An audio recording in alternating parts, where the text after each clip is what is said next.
The following podcast is being brought to you by the Defy Life Podcast Network. Welcome to AfterGate, powered by the Defy Life Network. AfterGate is a podcast series highlighting Colgate alum of color and their professional endeavors after Gate. AfterGate is hosted by myself, Alvin, aka Al, and Edouin DuBois, aka Jerry. We are doing AfterGate because Colgate University has produced innovators who change the world every day. Yet many alums of color and the mainstream Colgate community are unaware of the amazing accomplishments of alums of color.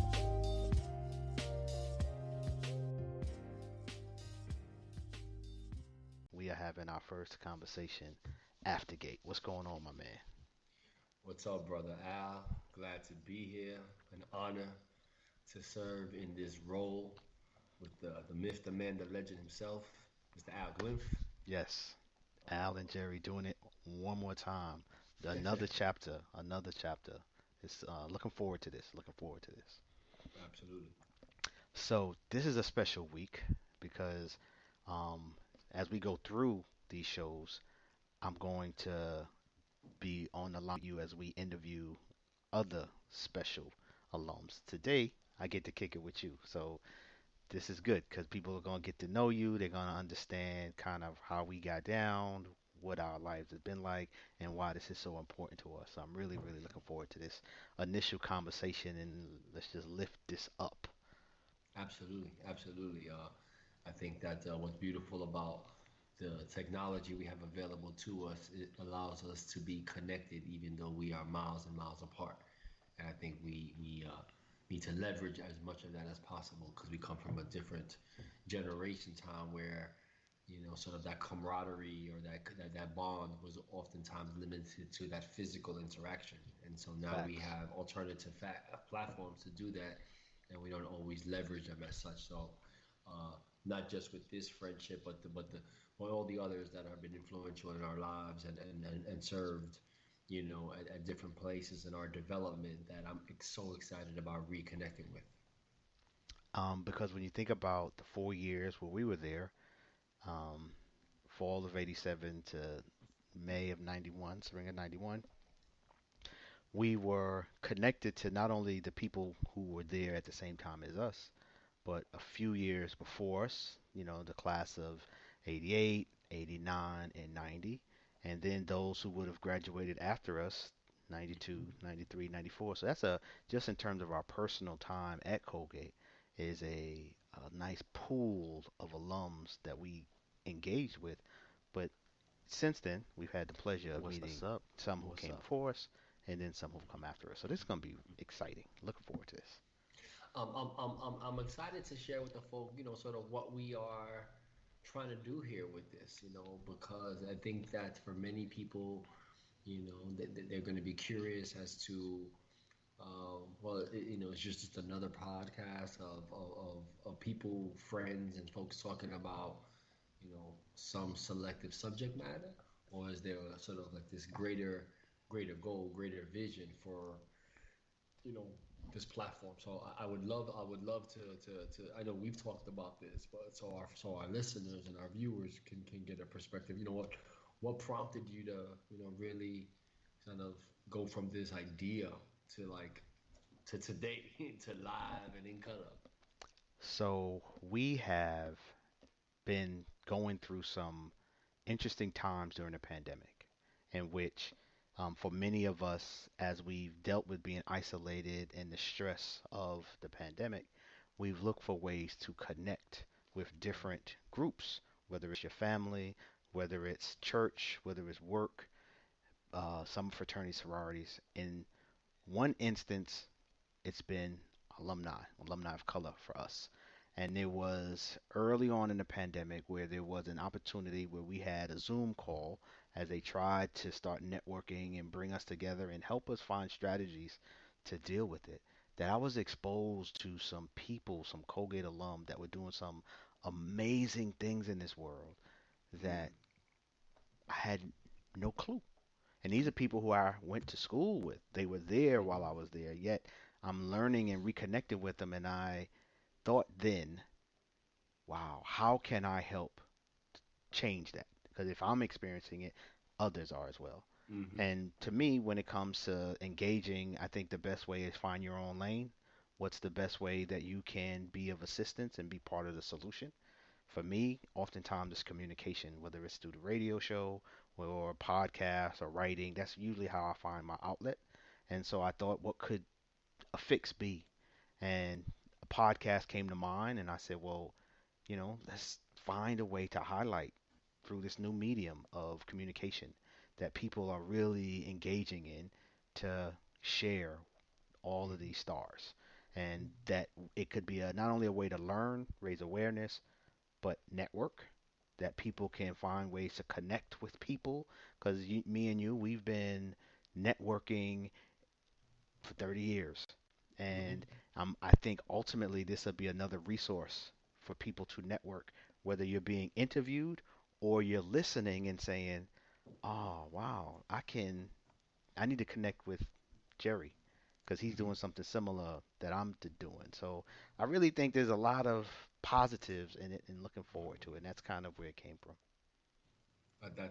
That's amazing. And it's as I've thought about this since you first shared this idea, I have wondered how has no one thought of doing this before? Because podcasts is the current maybe platform, but there's been others that could have easily served the need to, sort of draw this.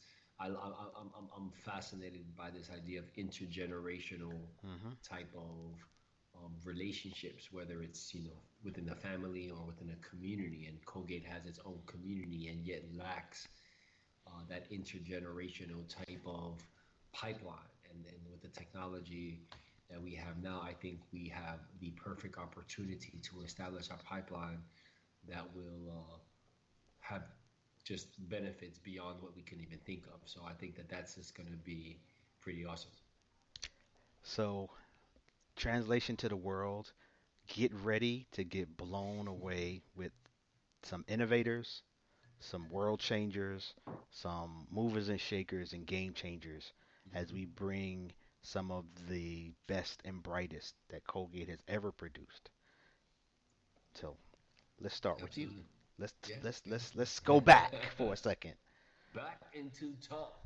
Let's to set the stage of what um, Colgate was like when you were there, so people can really see what Yeah. we were seeing. What was Colgate like when you attended? Well, you mentioned us being matriculating during the fall of '87 through spring of summer of '91. But in essence, it went back just a little further because we had the opportunity of being part of that summer bridge OUS program, which had us up there for about 5, 6 weeks to prepare for freshman year. And so um, that experience was pivotal to what we were, set up to experience. And I oftentimes wonder if Colgate understands what that summer is really is about for for the student experience, and what do students expect Mm. that to be in preparation for Colgate. Because I think depending on who you talk to, you'll get a lot of different perspectives. What is the goal or the vision for what they want that summer experience to be for this cohort of students of color who are beginning to matriculate in the upcoming fall? But the life at Colgate then in Hamilton, New York. I mean, personally, it's been said often for many folks coming out of the urban environment, whether New York, Philly, Jersey, DC, anywhere up in the Northeast, as if not the rest of the country, was a tremendous culture shock. Being in rural New York, coming out of the Bronx is, you know, I might as well have been in another country or been down south. Mm. And so didn't know really how. I wasn't prepared for that. I certainly wasn't prepared for the environmental shift of the winters of Colgate. New York City has some rough winters, but Colgate made New York City winters seem mild. Um, the fact that coming out of the urban setting where you step out and up the block you go into the bodega, not at Colgate. That's a trek into town that you really thought twice about if you really needed to make that trek. Especially in the For a lot winter. of reasons, and it wasn't just winter cold. And Yeah. so, that summer, Mm. introduced me to some of that, and getting to meet your local Hamilton County's, finest and bravest law enforcement folk, and how they felt about uh, Colgate students of color. And so, all that to say that the summer beyond the academic preparation that was intended to be the premise of why we were up there was the social, the cultural, the political adjustments that were we were at least I was encountering being there, being away from home, being away from familiar grounds, familiar territory, having a little bit of a chip on my shoulder, um, and so not really sure what I was getting into, but knowing I had to get into it because being propped as the first generation to go to college in the family, there was this sense of no one can guide you on how to do it, but just get it done. Yeah. Yeah. Figure it out, And so, that was going into Colgate in that summer of '87. Not to mention what was happening just in current events. You had it was the height of the crack epidemic in New York City and in other major urban environments. And you look back now, and it's studied like a case study of like whether there was conspiracy theories, whether the government was involved, whether the war on drugs was successful or not. The point is that we were living through that, and so it was very common to see crackheads in the street. It was very Hmm. common to see the crime and the violence that was connected to that drug world. It was common to see kids that I went to elementary and middle school with now on the corners hustling and still playing ball with them on Saturdays, but know that they were, running the streets. And so going away to school and then coming home in the summers or Christmas or holiday breaks, it was sort of like this dichotomy of two worlds, when it came to that reality. Um, you had what was happening in world affairs, with the movement to end apartheid in South Africa, and Mandela being, the pressure to free Mandela from being incarcerated for all those years was huge. That was the first time I saw something on a global scale really bring people together that didn't know each other on a common theme, Hmm. and being a part of that. And then, of course, we had hip hop. That was still in its early adolescent, maybe toddler years, depending on when you start counting. And it's nobody knew, nobody had any idea it would become the multi-billion-dollar industry and how corporate America would embrace it now. Although then there was movements around the country to ban hip hop, Yep. and you had some of our local leaders and you know folks who were against the music because it promoted violence and it promoted unethical behaviors. And so to have all that going on and then going into Colgate, I wouldn't say that was a remedy for success, but nonetheless we made it, right. We made it through. I mean, we more than made it. I mean, we were leaders on campus.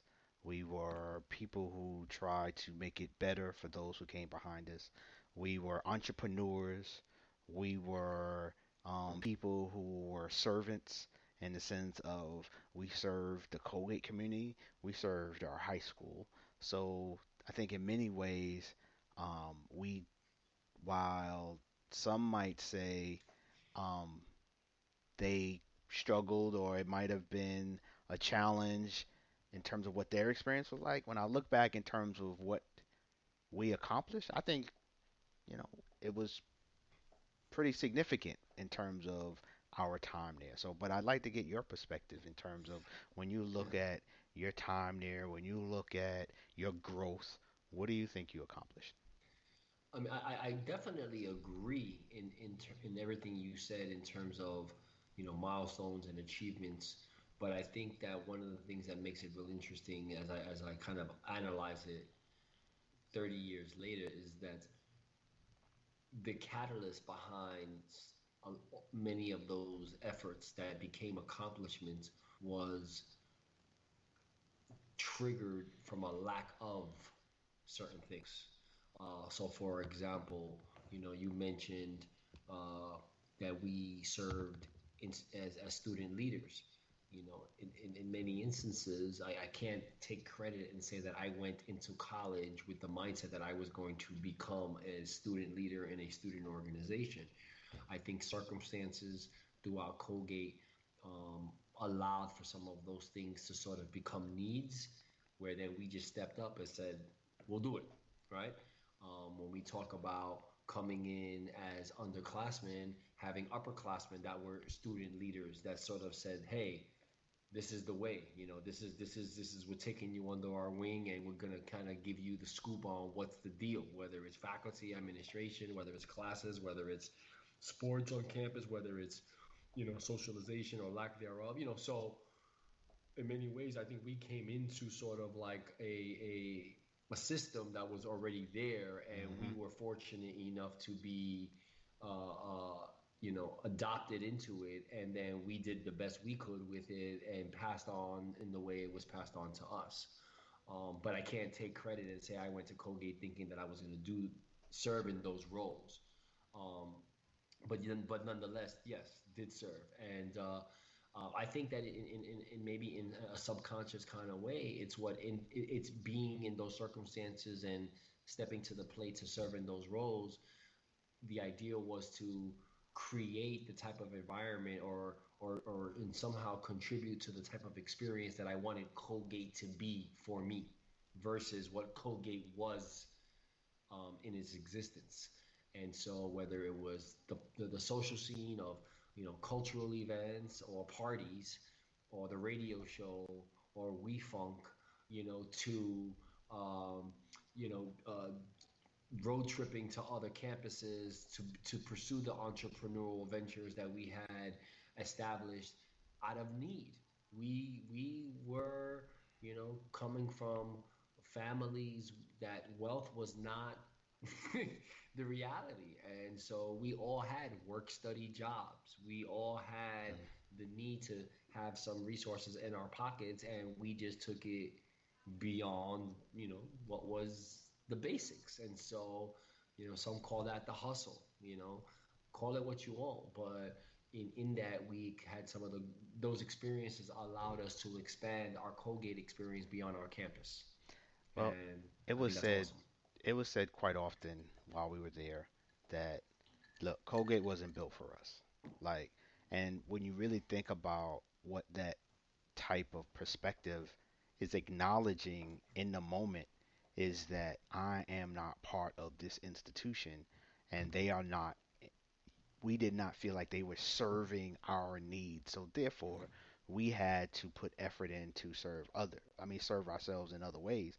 And when you look at those who we believe Colgate was built for, the mainstream Colgate community, that's a burden that they didn't have to even worry about, because there was so much that was already provided for them that all they had to do was focus on academics and their social life. While in many Just show up. instances, right, in many instances, we had to create this other culture and social life to Yeah. enjoy ourselves and be comfortable. So I'm and, curious. and taking it a step further. I mean, numerous there were numerous, countless times, and I have to believe to some extent it still happens, where just by the sheer numbers on campus, you may have found yourself being the only student of color in a class, no matter what the subject matter was, and in certain instances when the subject matter involved sub discussions of race or culture or whatever, you were either often asked to speak on behalf of the entire African American community, the Latino community, what have you, as if your perspective was that of everybody in that particular community. And so, and then you had instances where you found yourself educating your classmates, and sometimes your professors on the misconceptions of what they may have thought were facts. And so the burden of educating others in a way to just, in some cases, accept that you were different, and that being different didn't mean that that was inferior or wrong or bad, became the norm for the Colgate experience, both academically and non academically. So when you talk about this Colgate experience, um, the good and the bad, is there anything that you miss now? Well, I do feel that there was a certain camaraderie that comes with that experience because we were in the trenches together. You know, we lived together in a couple of different settings. We studied Mm. together. We were classes together. We partied together. We road tripped home together. You know, so that continuity of companionship and friendship that was genuine. Obviously, not with everyone. Everybody had their clique. I think that that's something that you look back at and you see how like that was a very special, unique time in one's life journey. You know, you never really have that again. I mean, the next closest thing you have to that is, you know, wife and kids, where that becomes your tribe. You know, and before Colgate, your tribe might have been your family at home or Hmm. your immediate crew in your neighborhood if you you know if you had that. And so that really close knit tribe um, feeling and sentiment I miss. There was a certain innocence also, I think, now that I look back about what I thought life would be about and the trajectory of my life and what I thought might be the course versus what became the course. There's a part of that like explorative, sort of naiveness that I think back about and I'm like, wow, what's a cliche? Hmm. If I knew then with what I know now, what how would I have used that to manage my Colgate experience versus just sort of, you know, kind of going through the Colgate experience, if that makes sense. It makes a lot of sense, and it honestly is the basis of a lot of the advice I give to high school graduates going into college, just in terms of looking back at what I would have liked to have done better, um, being more intentional about utilizing and capitalizing and leveraging is usually where I focus so many of my comments. Mm-hmm. So we're going to take a quick pause to play a little commercial of one of our sponsors, and then we'll be right back. So, this episode is sponsored by Hope Murals. Hope Murals is a nonprofit that provides adolescent youth with an interactive experience of creative expression via an urban arts platform that stimulates both mental and physical development. Please visit their website at www.hopemurals.org to learn more and find ways you can support the work they do. Shout out to our sponsor, Hope Murals. Yeah. So, so one of our interesting parts of the show is we're going to ask all of our guests kind of a question that's non-Colgate, right? Just to get a sense of how they are. So my question for you is, when you think about so much that's going on in this pandemic in regards to things being different, right? This has been a real different era, from sickness to death to growth to economy. It's just where we were 2 years ago as people and as a country is just very different. But one of the things that I appreciate about the difference is a lot of times it's something good, right? It's something that might not have happened with the pandemic, but because of the pandemic, it's happened and we've tweaked something and it's like this is something that I'm gonna keep post pandemic. Is there anything like that for you that has been a unexpected positive after the pandemic? An unexpected positive after the pandemic. Well, I have always been the type of individual that likes to be involved in various projects or engaged in various, some could be professional, some could be personal, social, some could be cultural. And I think that, subconsciously we get older and by nature we may get complacent without even realizing we are being complacent. Life happens, and different responsibilities uh, occur and sometimes consume us where we forget. Um, that complacency has sort of crept in.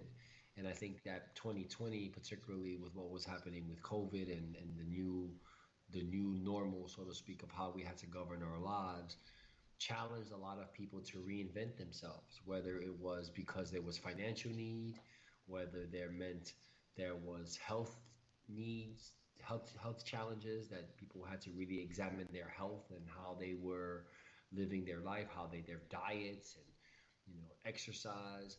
Um, and so for me, although I thought I had a pretty good grasp on those various areas of life, I think what it made me realize is that it reminded me how much we take for granted and how much it is important to appreciate every day you have and to maximize your ideas, maximize your goals. And not be complacent, not settle for complacency. And it's hard because you got to keep the fire lit on your ass to, it's easy to encourage other people, but how do you hold yourself accountable to that higher bar? And I think that that's something that's sort of, some of it was maybe circumstantial from 2020, but now into 2021, I'm like all systems go, let's go get this. And maybe that was for me, the trigger, the little extra I needed, because here I am thinking I'm already that way and realize, whoa, you've fallen off. You need to step it up. And so reinventing oneself and thinking of things that I would always say, oh, if I had more time. Well, now you got that time, so what are you doing with it? Make the time. People, I've often heard say, people make the time for what they want to make the time for. Mm. So don't talk it, walk it. So I find myself really being intentional and aggressive about ideas and interests and staying true to the commitment of walking your talk. So, speaking of walking your talk and talking the walk, I want to know who you are now. I want you to share kind of who you are now, but also give us a sense of who you've been. So, what's that journey been like? Well, one thing that I've come to peace with is when people ask me all the time, how did you have the professional career? How did you end up in education? How did you end up working in nonprofit management? Like, how do you have a 30-year career in service? And I have to say that it was the summer of our uh, post junior, pre senior year at Colgate, where you and I and Mrs. Gina Glinf served as summer residential counselors at Lemoyne College, uh, college bound program that we served teens from the Syracuse area who were enrolled in this program on just basically it was a college prep program. And I think that that was the experience for me that really clarified the kind of work I wanted to do, even if I didn't know what that field was about and where it would go. It was that summer experience that made me believe that if we really wanted to have mass effect on that next generation, it would be through education. And not to say that it was the perfect summer experience, because we can have another show to talk about that summer. But nonetheless, we were mentored by Dr. Eleni Tedla, who at the time was the director of the Cultural Center. We were mentored by her husband, Dean Eulis Boyd, who was the dean at Lemoyne College, who took the chance to hire us for that summer and believed in us.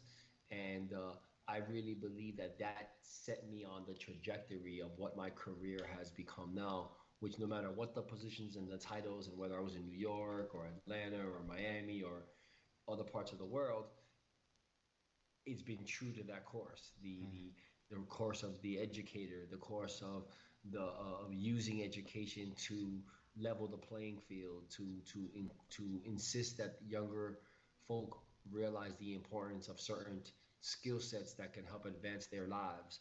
And so I think that when people ask me who were you and who have you become, uh, I am at peace with being put into the classification that millions of others have served as educators, in believing that education truly is the sort of the X factor in really changing the game for those who lack. The difference between the haves and the have-nots is education.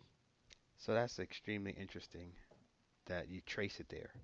And I can't say I've ever, I just kind of put it, with my Colgate time, but not really the moment. But Pinpoint it, I, yeah. it's really easy for me to agree with you, remembering what that experience was like that summer in terms of not only the kids we were engaging with, but the bond that we were developing with them, but also the shortcomings that we were seeing in, their education preparation, and then the response of this organization in terms of they were really trying to sincerely offer improvement and the right college access and readiness strategies that we were like, oh yeah, this could be a way. Right. And that was the summer before our senior year, which then we end and go into graduate school. So I And, definitely have and, to and agree to with you. show you how much it influenced me, because up until that point, my trajectory had been to go to law school right after Colgate. Yeah, I remember. I had taken the LSATs. I had applied to several institutions. I was leaning towards Emory University because my boy was going to Emory University, grad school education. And I was like, "Oh, shit, I can do that. I can do Right, that. right, I can do right. Emory." I remember they had just got a major endowment from Coca-Cola. They Oh was throwing yes. money away, and I Oh was like, yes. "Wait a minute, let me look at this."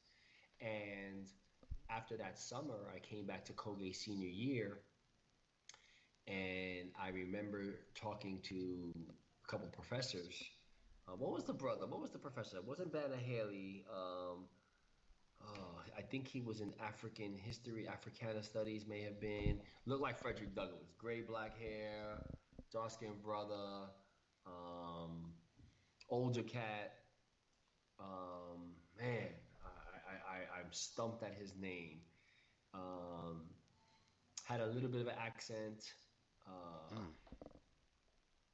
I'm gonna have to come back to that. But Okay, nonetheless, I okay. sat I sat down with him and spoke about my interest in uh, wanting to write curriculum. My interest at the time was, at the time we were studying a lot of curriculum of inclusion, multicultural education. The idea was, I thought I could write this amazing Afrocentric curriculum that was based on the Sankoffin way and really educate young people about the legacy of their past. And I remember him telling me, that's awesome, that's great, but there's a lot of people that have written amazing curriculum that's in a book on a shelf somewhere and never makes it to the minds of anyone or to the classroom. And he said, if you It's really being want to recorded change video too. public education, you should study education policy. And I said, and that was really what made me at that point pause on law school and apply to grad school. And it was already late in the fall semester, but I applied and ended up at Columbia University Teachers College to study ed policy with the goal of deferring law school for a year to then go to law school following grad school. Life had a little bit of a different direction at that time, another show, but that was the trajectory that I was on, and the fact that although I've never re-enrolled in law school, I still have stayed true to the goal of working in education as a way to change and impact the lives of those who may come from that working lower class, as a way to break that generational poverty and try to advance a better lives for themselves. Awesome, because it's something that we, one, shouldn't take for granted generally, but we also appreciate from our own experience Mm-hmm. how Mm-hmm. critical education can be in terms of changing the status, situation, possibilities of one's lives. Or And even just how one sees oneself. yeah, Yeah. so many of people we know coming out of New York City, some never left New York City. Yep. Um, Still and there now.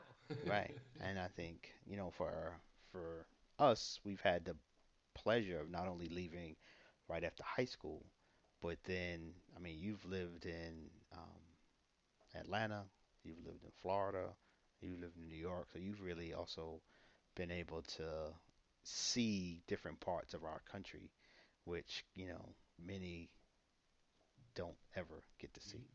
Mhm, mhm, mhm. So what are you doing now? Uh, Based in Miami. It'll be 17 years this summer. And although I say I live in Miami, New York is still claim NY, the boogie down. Yeah, Um, yeah.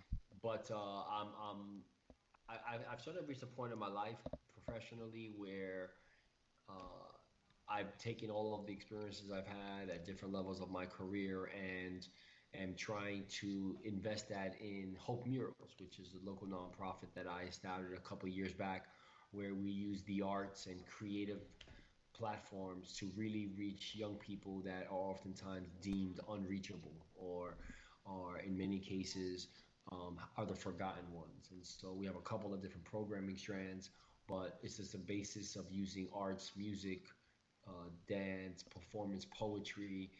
There's a lot of different visions for how arts can be the missing link to connect with young people in getting them to think about themselves in a more positive light, of getting them to think about their futures, and getting them to sort of do that in a way that's non-threatening because art is about expression, art is about no judgment, art is Mm, about really tapping into one's inner thoughts, and you choose to share those with others. That's your choice, but the fact that you can tap into that, I think, is a very powerful thing. And we try to use art as a way to get young people to realize that they're on this journey and of life, and that they have all the capacity to fulfill whatever vision they want for their futures.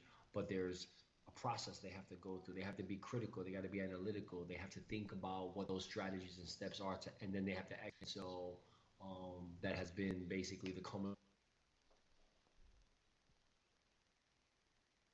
in various education settings and various education roles. And I'm ecstatic about it because I think it allows me to really utilize all the different resources that I've had of having access to, and my network and my relationships, and really invest in initiatives and projects and young people and in communities that I believe make a difference. And so again, uh, the way Colgate created a setting where we found ourselves in positions to take leadership roles, to create social outlets, to activate movements to improve conditions on campus for those that would come after us. I feel it's just what I'm. It's the same thing I'm doing today, but on a bigger stage.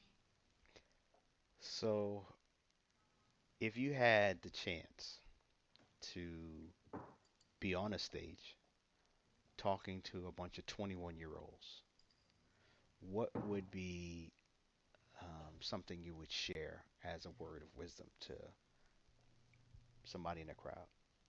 Yeah. Um, you know, at 51 now, I think of what the next 50 years of my life would be like. And what do I want? I want that, at 100 years old, uh, people would be able to say his life represented this, this idea of your legacy. What is the impact you will leave on this planet, on this earth, on those who you came in contact with? Will it be something significant, relevant, or were you just, oh, that was a cool guy, he was a funny guy? And I think that um,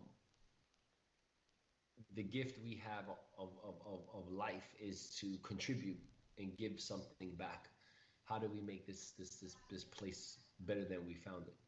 And I think that my advice to a 21 year old would be is to ask yourself that question and really take your time to think about what is it you want your life to represent? What do you want your legacy to be? What do you want people to say you were relevant in this world? It doesn't mean you have to lead a mass movement. It could have been relevant in your family, relevant in your community, relevant in your neighborhood. But at the end of the day, be relevant. There's a difference between living, like just existing, and living. And I think that there are a lot of us. who kind of get caught sometimes just existing instead of living. Living is more of that sort of proactive mindset where you are taking steps to be intentional about outcomes. Mm. Existing is sort of like you're just kind of going with the current, and maybe you're more reactive to situations than you are proactive. And so I feel that life is too precious, and that we need to be very intentional about how we spend our time and how we spend our resources all the time, because you and I have the same 24 hours in the day. What makes your 24 hours more impactful than my 24 hours is how you use them. And so that for me has become sort of one of my mantras, that I wish I would have had somebody when I was 21 telling me that. Um, Somehow I feel like they were telling us that. Yeah, I somebody, yeah, wasn't listening, yeah, yeah, but it doesn't shouldn't stop us from still telling them, because some people were listening, and yeah. so that's That's why fair. you got to keep talking, keep talking. So okay, so we last thing, anything you want to promote? Is there like a website, a Instagram, anything you want Sure. to share with people, so that a new initiative, Yeah. anything you want to share? Well, of course, I want people to check out Hope Murals. We are accessible website www.hopemurals.org. Social media platforms on Facebook and Instagram, Hope Murals. We have a YouTube channel. You can check our interviews with administrators that we've worked with, that learn a little bit about sort of sharing their testimonies. Uh, I'm actually on LinkedIn too, and need to be on LinkedIn more often, and leverage that professional network that's out there. But not only just to learn about what we're doing, but if you're interested in collaborating and partnering, we use art in a lot of the most creative ways that are out of the box. For some people, a little too controversial, but that's okay.